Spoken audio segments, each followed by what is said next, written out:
ठीक है, तो चलिए एक बार मैं क्विक रिवीजन लूंगा।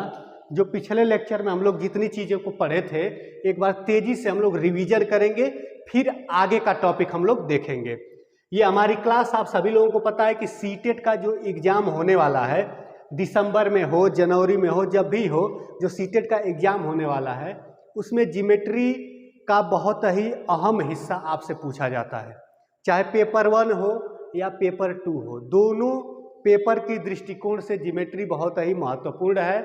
ठीक है, चलिए हम लोग ये हमारी क्लास सीटेट का जो हमारा एग्जाम है, सीटेट का जो एग्जाम कहा तो ये जा रहा है कि दिसंबर में इसका एग्जाम हो जाएगा। ठीक है ना, सीटेट का जो एग्जाम दिसंबर में होने वाला है उसको टारगेट करते हुए ये हमारी बैच है ज्योमेट्री, हम लोग उसको टारगेट करते हुए पढ़ रहे हैं।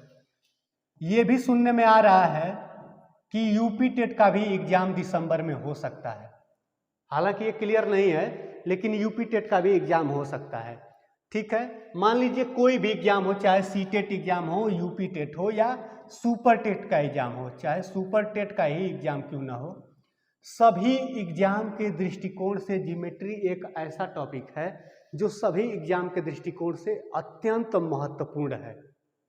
और ज्योमेट्री में अधिक से अधिक क्वेश्चन आप तभी कर पाएंगे जब आपको उसकी थ्योरी पता रहेगी। ठीक है, उसकी थियरी अगर आपको अच्छे से आती है तो आप सभी लोग उसके प्रश्न में बिल्कुल कभी फंस नहीं सकते हैं। ठीक है, तो चलिए हम लोग क्विक रिवीजन, तेजी से रिवीजन करेंगे और शुरुआत करेंगे। हम लोग ज्योमेट्री की थियरी की क्लास आपके बीच में ये चल रही है। ठीक है, तो ज्योमेट्री को अगर हिंदी में कहा जाए तो हम लोग जानते हैं कि इसको हिंदी में ज्यामिति कहते हैं। ज्यामिति, ज्योमेट्री को हिंदी में ज्यामिति कहते हैं। ये दो शब्दों से मिलकर बना हुआ है। पहला शब्द हमारा होता है ज्या, ज्या का अर्थ होता है भूमि, और दूसरा शब्द होता है हमारा मिति, दूसरा शब्द है हमारा मिति। मिति का अर्थ होता है मापन। ठीक है, यानी भूमि पर दिखने वाली किसी भी वस्तु के बारे में अगर उसका मापन करना है, उसको मेजर करना है, तो उसके मेजर के लिए हम लोग जिस गणित में उसके गुणों का अध्ययन करते हैं वही गणित हमारा ज्योमेट्री कहलाती है। ठीक है, ज्यामिति हमारी आंखों से जितनी भी वस्तुएं दिखाई दे रही हैं या आपके आंखों से जितनी भी वस्तुएं दिखाई दे रही हैं, उन सभी वस्तुओं का अगर आप मेजर करना चाहते हैं, कुछ मापन करना चाहते हैं उन वस्तुओं के बारे में, जैसे घर का मकान बन रहा है तो उस मकान के दृष्टिकोण से आप कुछ मापन करना चाहते हैं, कुछ मेजर करना चाहते हैं, तो आपके ज्योमेट्री के अंतर्गत वो चीज़ें आती हैं। ठीक है, चलिए मैं पिछले लेक्चर में पूरा डिटेल में उसको बताया हूँ। ठीक है, अगर पिछला लेक्चर आप नहीं देखे हैं तो डिस्क्रिप्शन बॉक्स में उसका लिंक पड़ा हुआ है, आप वहाँ से जाकर पूरा विस्तार से और बहुत ही सरल भाषा में मैं बताया हूँ। हमारा ये पूरा का पूरा क्लास बिल्कुल जीरो लेवल से मैं स्टार्ट किया हूँ। अगर आपको ज्योमेट्री बिल्कुल भी नहीं आती है तो इस क्लास को बस ध्यान से देखते रहिए, कुछ महत्वपूर्ण पॉइंट को नोट करते रहिए। अगर आप चाहेंगे तो मैं इसका जितना पढ़ा रहा हूँ, अगर पीपीटी अगर आपको चाहिए, पीपीटी की इच्छा है तो आपको मैं पीपीटी भी प्रोवाइड करा सकता हूँ। आप कमेंट बॉक्स में एक बार पीपीटी के लिए आप लोग लिख सकते हैं कि हमको सर इस क्लास की पीपीटी चाहिए, मैं आपको इसकी पीपीटी भी दे सकता हूँ। अब बात आ रही है सरफेस। सरफेस को कहा जाता है, हिंदी में कहा जाता है तल या पृष्ठ। ठीक है, तल या पृष्ठ क्या होता है?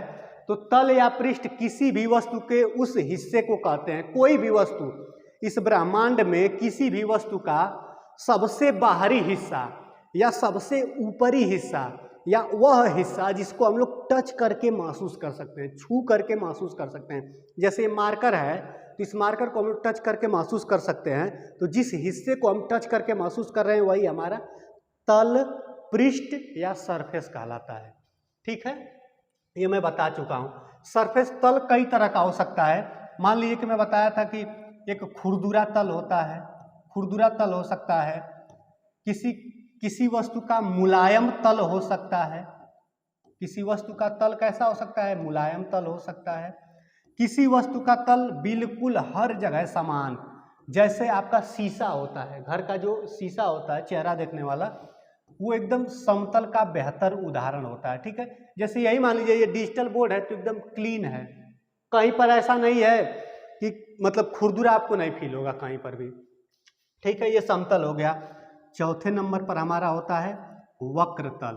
वक्रतल में जैसे मान लीजिए कि वक्रतल समुद्र की जो लहरें ऐसे चलती हैं, समुद्र की जो लहरें चलती हैं, ये वक्र, या यह कहिए कि जो गेंद वगैरह होती है, फुटबॉल वगैरह होता है, वॉलीबॉल वगैरह होता है, उसका कैसा तल होता है?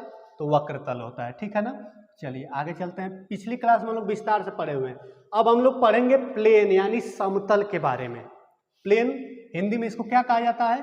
तो प्लेन को हिंदी में कहा जाता है समतल कहा जाता है। प्लेन को हिंदी में समतल कहा जाता है। समतल एक ऐसा चपटा तल होता है। चपटा मतलब फ्लैट, इंग्लिश में चपटा को फ्लैट कहा जाता है। क्या कहा जाता है? फ्लैट। अगर हिंदी में इसको लिखे तो ये एक चपटा तल होता है। चपटा देखने में कैसा होगा? मान लीजिए कि ऐसे दिखने वाला चपटा तल होता है। ठीक है, यह एक चपटा तल होता है। ठीक है, जिसको दोनों दिशाओं में या चारों दिशाओं में अनंत लंबाई तक फैलाया जा सकता है। समतल को चारों दिशाओं में अनंत लंबाई तक फैलाया जा सकता है, यानी इसको हम चारों दिशाओं में अनंत लंबाई तक फैला सकते हैं। किसी भी दिशा में आप फैलाना चाहेंगे इसको फैलाया जा सकता है। किसी भी दिशा में इसको इनडेफिनिट लेंथ तक फैलाया जा सकता है। ठीक है ना, अनिश्चित लंबाई तक फैलाया जा सकता है। किसी भी समतल में दो चीजें पाई जाती हैं, एक तो लंबाई पाई जाती है और चौड़ाई पाई जाती है। ठीक है, क्या पाई जाती है? चौड़ाई पाई जाती है। लंबाई और चौड़ाई दो चीजें पाई जाती हैं। लंबाई और चौड़ाई पाई जाती है, लेकिन कैसी इसकी लंबाई पाई जाती है?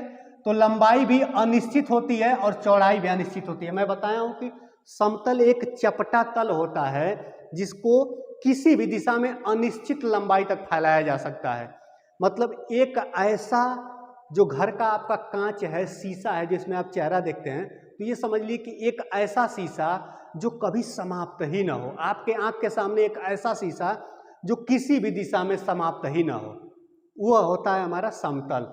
समतल में दो चीजें पाई जाएंगी, लंबाई चौड़ाई, लेकिन कैसा? अनिश्चित लंबाई और अनिश्चित चौड़ाई पाई जाती है। ठीक है, चलिए आगे हम लोग देखते हैं। फिगर के बारे में हम लोग देखेंगे तो फिगर दो तरह का होता है। फिगर यानी आकृति दो तरह की होती है, एक होता है 2D फिगर, एक होता है हमारा 3D फिगर। ठीक है, फिगर दो तरह के होते हैं। फिगर को हिंदी में कहा जाए तो आकृति कहा जाता है, चित्र कहा जाता है।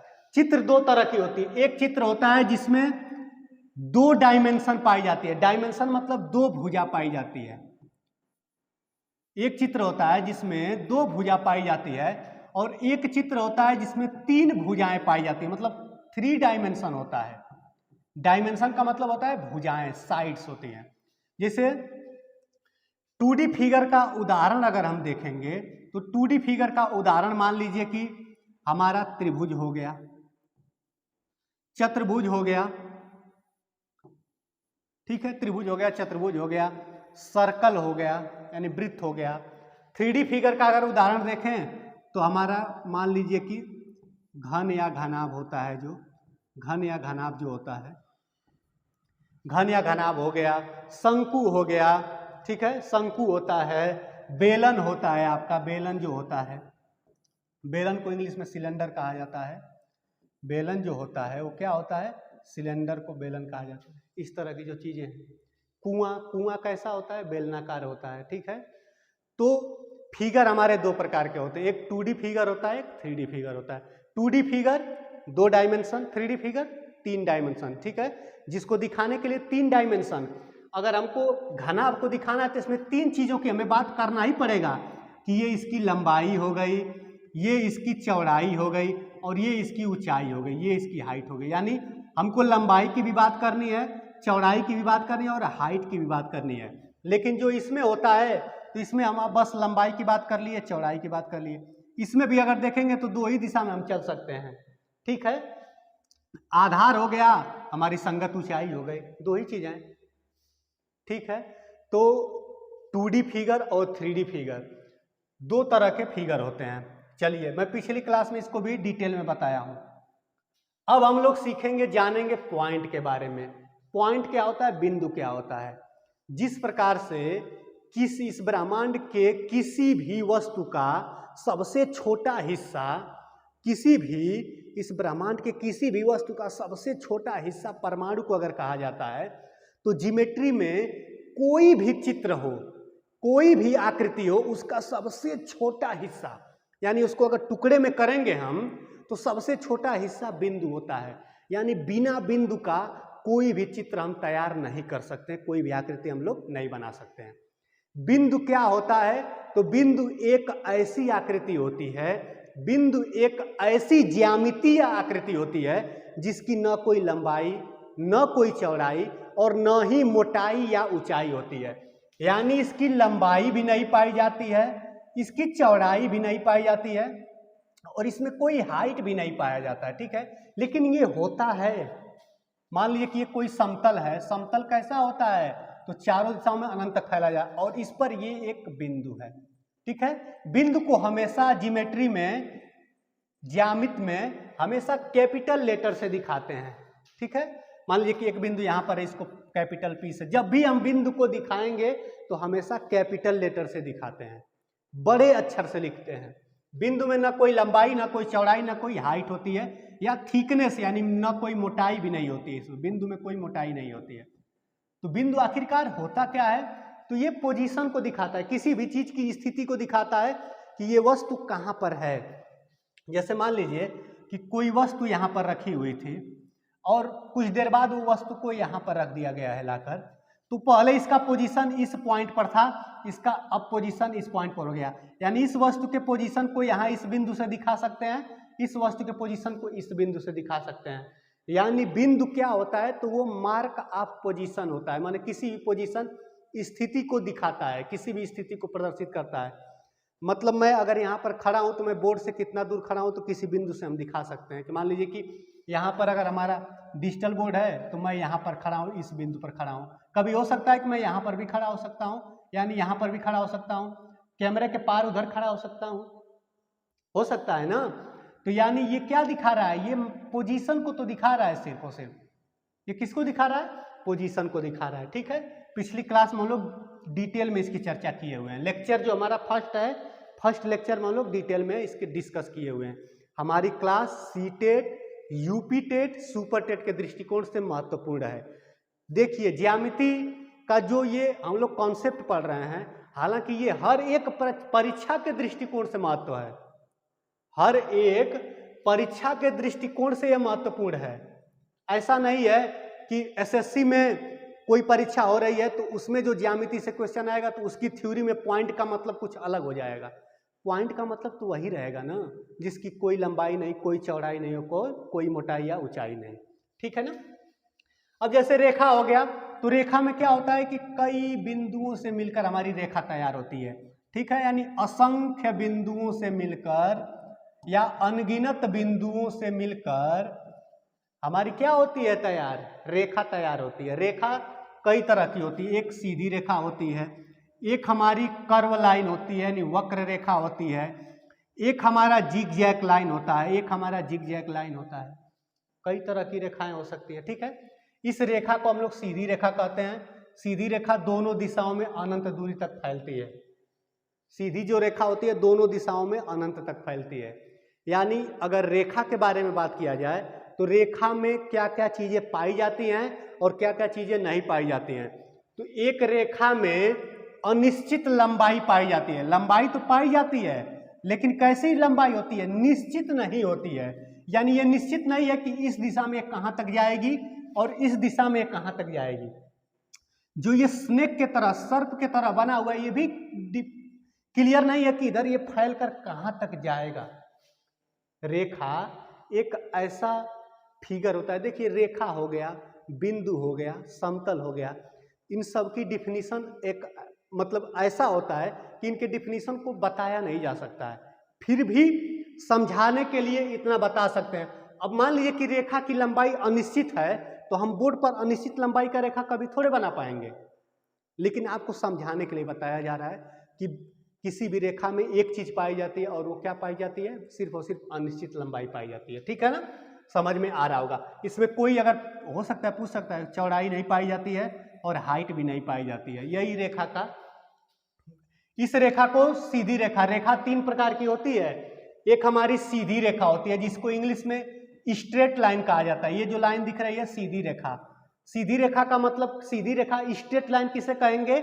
तो एक ऐसी रेखा जो अनंत दूरी तक तो फैले लेकिन कभी अपने डायरेक्शन को चेंज ना करे, कभी अपने डायरेक्शन यानी दिशा को चेंज ना करे।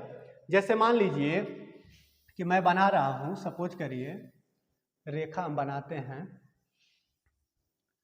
देखिए जैसे मान लीजिए कि ये जो हमारी सीधी रेखा हम बना रहे हैं, तो इसकी ये तीर इसकी दिशा को दिखा रहा है।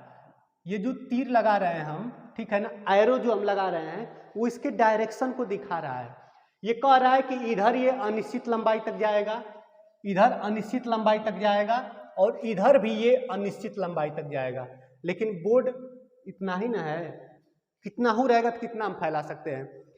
रेखा हमारा एक ऐसा रस्सी का गट्ठर होता है जिसको हम खींचते जाएं, खींचते जाएं, कभी समाप्त नहीं होगा, ठीक है ना, अनिश्चित लंबाई होती है।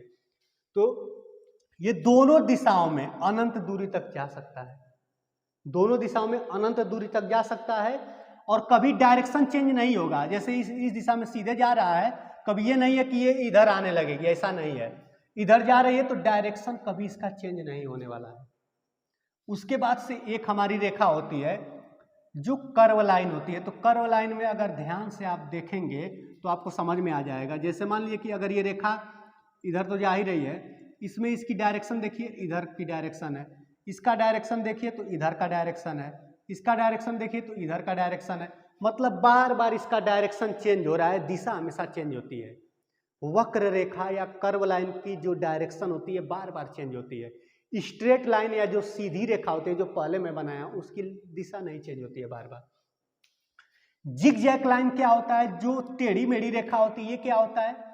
ये देखने में तो स्ट्रेट ही होता है, मतलब सीधा सीधा ही बना रहता है, लेकिन इसमें भी डायरेक्शन चेंज होने लगता है, ठीक है। जो जिगजैग लाइन है ये देखने में तो सीधा बना है, देखने में तो सीधा बना है, लेकिन देखिए इसकी दिशा ये थी, लेकिन फिर जा रहा है इस दिशा में, फिर जा रहा है इस दिशा में, मतलब बार बार दिशा इसका चेंज हो रहा है, ठीक है। रेखा 3 तरह की होती है, सीधी रेखा, वक्र रेखा और ये टेढ़ी मेढ़ी जो जिगजैग लाइन, मतलब कैसे भी बना दीजिए, ठीक है।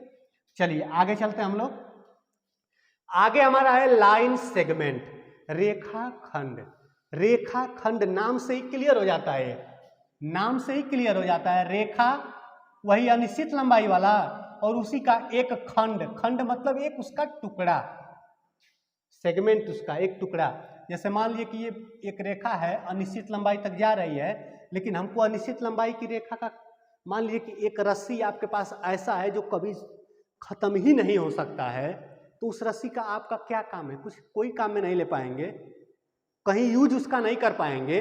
आपको कुछ निश्चित लंबाई की रस्सी चाहिए, कोई भी कार्य करना होगा तो एक निश्चित लंबाई की चीजें आपको चाहिए, तब जाके आप वो कार्य कर सकते हैं।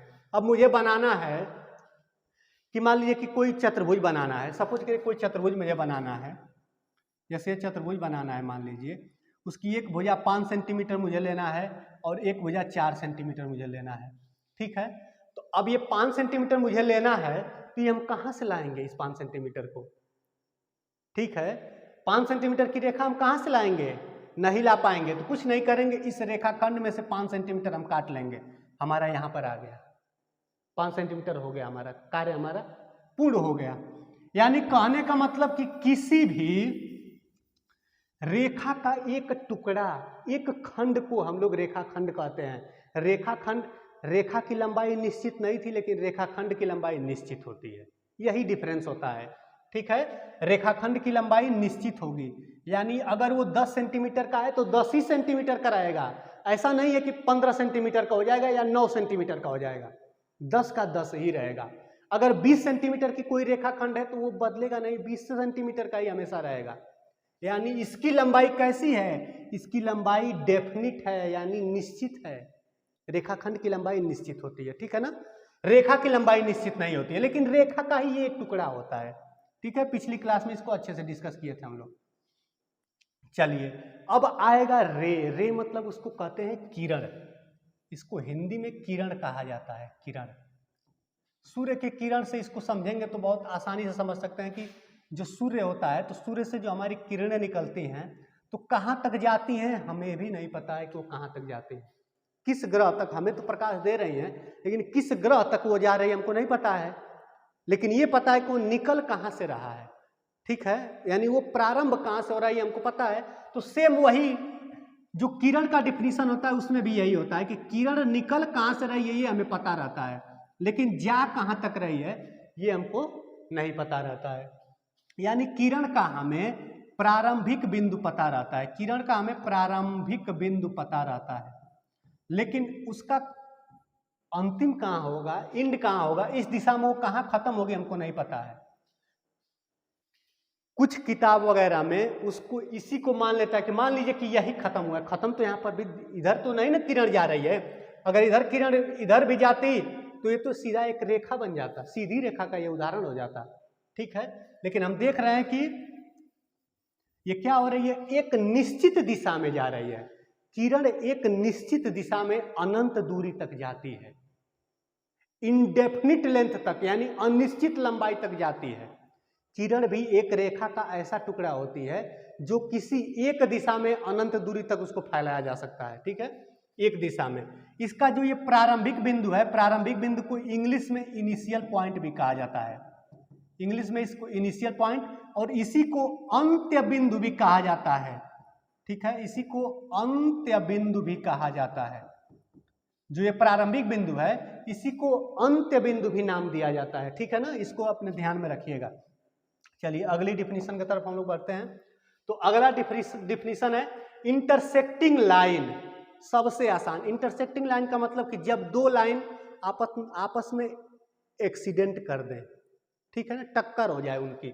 जैसे मान लीजिए कि कोई रेखा ऐसे डांस करते हुए जा रही है तो इधर अनिश्चित लंबाई तक वो जा रही है, इधर से कोई डांस करते हुए आई और इसको आके यहाँ पर कट कर दी, तो क्या हुआ कि ये दोनों रेखाएं एक दूसरे को क्या कर दी, दो रेखाएं थी एक दूसरे को इंटरसेक्ट कर दी, तो ये दोनों लाइन को इंटरसेक्टिंग लाइन कहेंगे। इन दोनों रेखाओं को क्या कहेंगे, इंटरसेक्टिंग लाइन। यही दोनों रेखाएं ना आके कट कर दे रही हैं तो ये दोनों रेखाएं हमारी इंटरसेक्टिंग लाइन कहलाती हैं, यानी प्रतिच्छेदी रेखा कहलाती है। हिंदी में अगर कहा जाए तो हिंदी का शब्द है प्रतिच्छेदी, प्रतिच्छेदी रेखा कहलाती है, प्रतिच्छेदी रेखा, इंटरसेक्टिंग लाइन। यानी जब दो रेखाएं आपस में एक्सीडेंट कर दें, दो किरण भी आपस में एक्सीडेंट कर सकती हैं, एक्सीडेंट करने के लिए दो किरण भी आपस में एक्सीडेंट कर सकता है। जैसे मान लीजिए कि ये एक किरण जा रही है और ये एक किरण जा रही है, दो किरणें भी तो आपस में एक्सीडेंट कर सकती हैं, किरणों का एक्सीडेंट हो गया। दो रेखाखंड भी आपस में एक्सीडेंट कर सकते हैं, जैसे दो रेखाखंड का एक्सीडेंट हो गया, ठीक है ना। यानी इंटरसेक्टिंग का मतलब ये होता है कि चाहे दो रेखाएं एक दूसरे को कट करें, चाहे दो रेखाखंड एक दूसरे को कट करें, चाहे दो किरण एक दूसरे को कट करें, वो दोनों रेखाएं इंटरसेक्टिंग मतलब इंटरसेक्टिंग लाइन कहलाएंगी, प्रतिच्छेदी रेखा कहलाएंगी, ठीक है।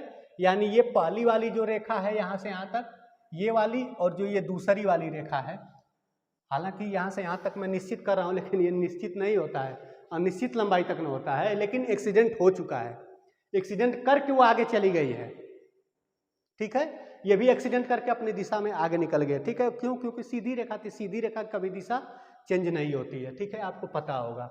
यानी प्रतिच्छेदी रेखा, जब दो रेखा आपस में टक्कर कर देंगे वो प्रतिच्छेदी रेखा कहलाएंगी, इंटरसेक्टिंग लाइन कहलाती है। उसके बाद से पैरेलल लाइन। अच्छा मान लीजिए कि अगर दो रेखाएं मैं खींच रहा हूं, सपोज करिए ये एक रेखा मैं खींच दिया और एक और मैं रेखा ये खींच दिया हूं, ठीक है। हम जानते हैं कि रेखा दोनों दिशाओं में अनंत दूरी तक जाती है, ठीक है, मान लीजिए, ठीक है। और एक मैं ये रेखा खींच दिया हूं, ध्यान से समझिएगा, तीन रेखा मैं यहाँ पर खींचा हूं। मान लीजिए कि इन दोनों रेखाओं को अब मैं अनंत तक फैला रहा हूं, और अनंत तक फैलाते माने इनडेफिनिट लेंथ तक फैलेगी ही, वो तो रेखा है तो फैलेगी ही, और कहीं उन दोनों का एक्सीडेंट नहीं हो रहा है, अनंत तक जा भी रही है, कहीं एक्सीडेंट भी नहीं हो रहा है, तो वो दोनों की दोनों रेखाएं पैरेलल लाइन कहलाएंगी, समांतर रेखाएं कहलाएंगी वो दोनों। लेकिन अगर जिनका एक्सीडेंट हो जाएगा तो प्रतिच्छेदी रेखाएं कहलाएंगी। एक दूसरे का विपरीत है प्रतिच्छेदी और समांतर रेखाएं, पैरेलल लाइन को हिंदी में समांतर रेखा कहा जाता है, ठीक है, जिसका अंतर सदैव समान हो। समांतर, नाम में ही क्लियर है कि समान अंतर, समांतर, ठीक है ना, हमेशा इसका अंतर समान होता है, यानी हमेशा इसकी जो बीच की परपेंडिकुलर डिस्टेंस होती है, जो लंबवत दूरी होती है, वो हमेशा हमेशा के लिए क्या होती है, कांस्टेंट होती है, मतलब कभी बदलती नहीं है। थोड़ा भी कम और ज़्यादा हो जाती तो आगे जाके वो एक्सीडेंट कर जाती है। उनकी दिशा अच्छे, जैसे मान लीजिए कि 5 सेंटीमीटर इन दोनों रेखाओं के बीच में, मतलब दोनों रेखाओं के बीच में जगह है, ठीक है, 5 सेंटीमीटर का डिफरेंस है, और मान लीजिए आगे 4 हो जाएगा, कहीं जाके 3 हो जाएगा, कहीं 2 हो जाएगा, कहीं 1 हो जाएगा, और जाके कहीं कट कर देंगे आपस में, यही चीज होगा ना। तो यानी ये हमारी क्या हो गई, समांतर रेखा हो गई। इस रेखा पर अगर ध्यान देंगे तो ये रेखा तो आएगी तो आगे इसको कट कर देगी, तो ये दोनों रेखा, अगर इन दोनों की बात किया जाए तो ये प्रतिच्छेदी कहलाएंगी, और इन दोनों रेखाओं की मैं बात करूं तो ये दोनों पैरेलल लाइन यानी समांतर रेखाएं कहलाएंगी, ठीक है ना। चलिए अब हम लोग आगे चलते हैं। अब हम लोग देखेंगे कि परपेंडिकुलर लाइन किसे कहा जाता है।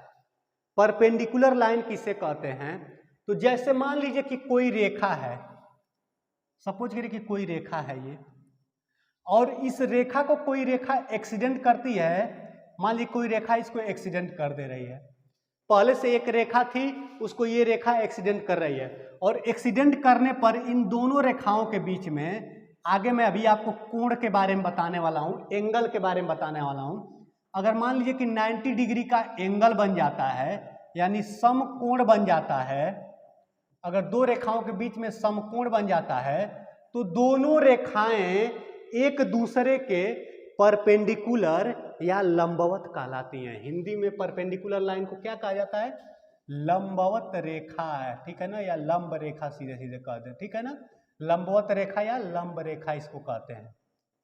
परपेंडिकुलर लाइन, जब दो रेखाओं के बीच कितने डिग्री का कोण बने, एक्सीडेंट हो और 90 डिग्री का कोण बन जाए, मतलब दो रेखाएं एक दूसरे को प्रतिच्छेद कर दें और 90 डिग्री का कोण बनाए, तो वो दोनों रेखाएं एक दूसरे के परपेंडिकुलर कहलाती हैं, लंबवत रेखाएं कहलाती हैं।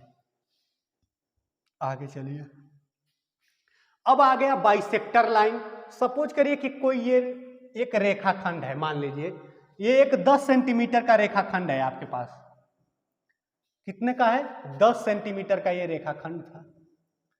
कोई रेखा ऊपर से आ रही थी और इसको ऐसे काटते हुए निकल गई, इस रेखाखंड को कोई रेखा आई और कट करके निकल गई। जब वो रेखा उसको कट की तो एक सिचुएशन बन गया कि हम इधर जब इसका मेजर किए, इसको मापन किए, तो हम देखें कि इधर भी 5 सेंटीमीटर हो गया और इधर भी 5 सेंटीमीटर हो गया, यानी दो बराबर टुकड़े में ये बट गई। जब ऐसा सिचुएशन होता है कि जब कोई रेखा किसी रेखा को कट कर दे और वो रेखा दो टुकड़े में बट जाए, दो बराबर टुकड़े में बट जाए, या कोई रेखाखंड दो बराबर टुकड़े में बट जाए, तो उस जो रेखा उसको दो बराबर टुकड़े में बांट रही है, उस रेखा को हम लोग बाइसेक्टर लाइन कहते हैं।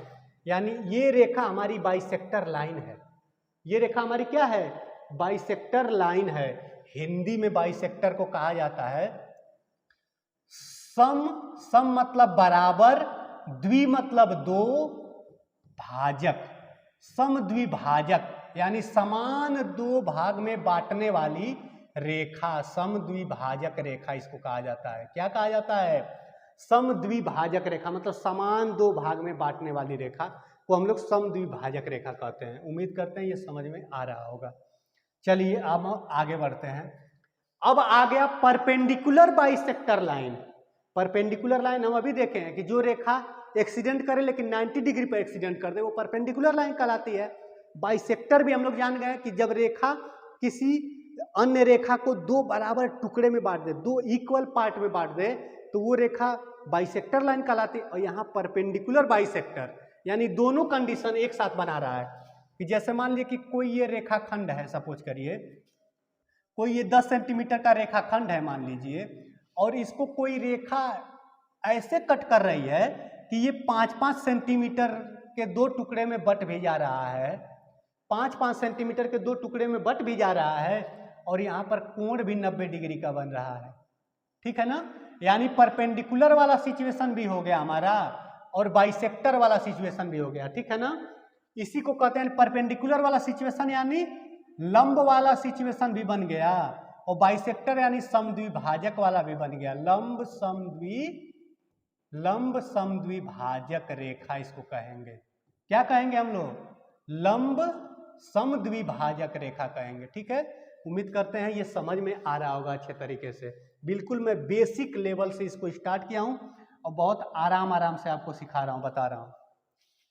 अब हम लोग देखेंगे कनकरेंट लाइन यानी संगामी रेखा। कनकरेंट लाइन को कहते हैं हिंदी में संगामी रेखा कहा जाता है। इसको क्या कहा जाता है? संगामी रेखा।